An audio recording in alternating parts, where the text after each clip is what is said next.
any intimation that I'm Why are you holding on to this stock? It wasn't a decision I made. And it's valued at up to $5 million as of when you last reported, correct? $5 million in stock? I don't follow it. You don't follow it, but you're still making money off of it. I don't have any money off of anything. Well, what I have done... Trump's trade policies directly impact the value of that Chinese stock. Won't you agree with that? Which trade policy? I'm not a trade expert. Okay, all right. But I want to tell you this. Crazy on me today. Let me ask you this question. Why are you hiding pedophiles? Why are you shielding pedophiles? Why are you protecting pedophiles? That is maybe A routine congressional oversight hearing took a sharp and uncomfortable turn as questions about national security, China, and financial conflicts collided head-on with accusations that stunned the room. What began as a discussion about the FBI's role in countering Chinese espionage quickly escalated into a tense exchange between Representative Mike Johnson of Georgia and FBI Director Kash Patel, raising serious questions about ethics, perception, and how far political rhetoric is now being pushed inside Congress. If you want clear, fact-based breakdowns of moments like this, make sure you subscribe to the channel so you do not miss future coverage. The gentleman from Georgia is recognized for 5 minutes. Thank you, Mr. Chairman. Director Patel, thank you for being here today. I want to first talk about the significant role that the FBI plays in combating the national security threats posed by our nation's greatest threat, our nation's greatest security threat, China and the Chinese Communist Party. It's a fact that China is America's most significant national security threat, isn't that correct? I would say so, sir. And you would agree with me that China wants to dominate the United States of America? I think that's largely their plan. And they want to dominate the world, both militarily and economically, isn't that correct? I think so. And sir, you've been FBI director for the last, 8 months? 7 months, yes. 7 months, and during that time, have you held any stock in any companies founded in China? I don't believe so. Well, you do own stock in a company known as Elite Depot, don't you? Which one, sorry? Elite Depot.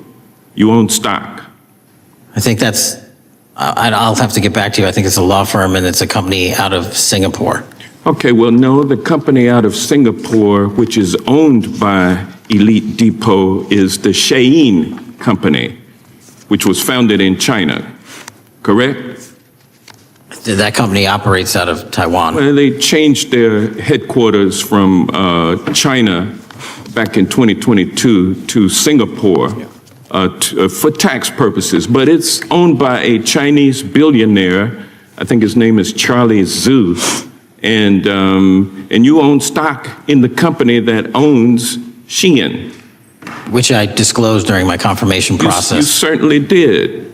And now, do you still hold that stock in that Chinese company?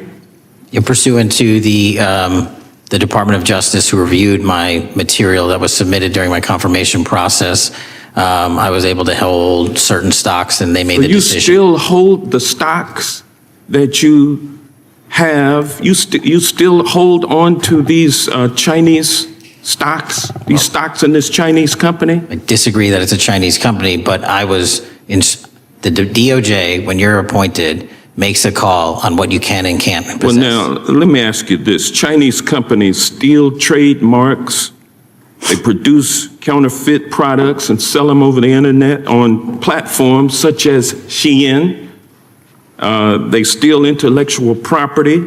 They steal data from American companies. And to me, it seems inconsistent with your role as FBI director that you would own stock in a company that is based in a country that is the nation's premier national security threat. It's like you are putting your own financial security over the security of the nation. I disagree with that characterization. Well, I think the American people look at it like it's a classic situation of the fox guarding the hen house. If the FBI is charged with investigating espionage, economic espionage by companies controlled by the Chinese Communist Party, and you are the director of the FBI, you've got a conflict of interest. Sir, I would just show if there's any intimation that I'm against. Why are you holding on to this stock? It wasn't a decision I made. And it's valued at up to $5 million as of when you last reported, correct? $5 million in stock? No, I don't follow it. You don't follow it, but you're still making money off of it. I don't have any money off of anything. What I have done... Trump's trade policies directly impact the value of that Chinese stock. Won't you agree with that? Which trade policy? I'm not a trade expert. Okay, all right. But I want to tell you this. Crazy on me today. Let me ask you this question. Why are you hiding pedophiles? Why are you shielding pedophiles? Why are you protecting pedophiles? That is maybe the most offensive thing you could say to me, given the numbers. Well, you have not released Given the Epstein numbers files of pedophiles. You are aware of the we have Epstein arrested. client list that was published in the 18,000. Time the gentleman has expired. The gentleman yields back. Can you answer the question? Can I just respond? Of course, the gentleman can answer the question. Since I took over the FBI, there has been a 33% increase. Sir, all of that started under Christopher Your Wray. time is done, but No, it didn't. the witness gets to All of answer that the started question, under and then the we'll go to our previous, next. FBI director, sir, and you're coming in here trying to take credit for something that a previous director Gentlemen, instituted and largely brought to conclusion. I take I no think it's credit. pretty clear that offensive. the director It's offensive. has numbers are so incorrect much also. better than the previous director. It's Dr. Patel, if you want to answer the question. I take no credit. The men and women of the FBI have seen a 33% increase in the number of counterintelligence arrests out of the And PRC. so all of a sudden, when And you the- coming in 7 months ago, And, Gentlemen, his time has Heaven on earth. expired. and on the sir, the pedophile American public not gonna accusation, go for that. we have arrested 1,500 child predators in the last 7 months. Under That's investigations more than initiated by anybody else. the prior Appreciate the directorship. director's good work, and we really appreciate that the time the gentleman has expired. We now The exchange opened with broad agreement on one point, that China and the Chinese Communist Party represent the most significant national security threat facing the United States today. Director Patel acknowledged that China seeks to challenge American power economically, militarily, and globally, a position long supported by bipartisan intelligence assessments. But the tone shifted when Johnson moved from policy to personal finances. Johnson asked whether Patel had held stock in companies founded in China during his tenure as FBI director. Patel initially said he did not believe so, but Johnson then cited a specific investment, a holding connected to a corporate structure involving Elite Depot and a parent company tied to the fast fashion retailer Shein. This is where important clarification matters. Shein was originally founded in China but has since moved its headquarters to Singapore and operates globally. While its supply chain and ownership structure remain controversial, the company does not currently list itself as a Chinese-headquartered firm. Patel stated that his holdings were fully disclosed during his confirmation process and reviewed by the Department of Justice ethics officials, who permitted him to retain certain assets. If you value context over clips, subscribe now so you get the full picture. Johnson pressed further, arguing that regardless of legal clearance, it is inconsistent for the FBI director to hold stock in a company with ties to a country viewed as America's top adversary. He framed the issue as a conflict of interest, suggesting that financial exposure to companies linked to China could undermine public trust in the FBI's counterintelligence mission. Patel strongly rejected that characterization, stating that the decision to retain or divest assets was made through formal DOJ ethics review, not personal preference. He emphasized that he does not manage the investment directly and denied any financial motive influencing FBI operations.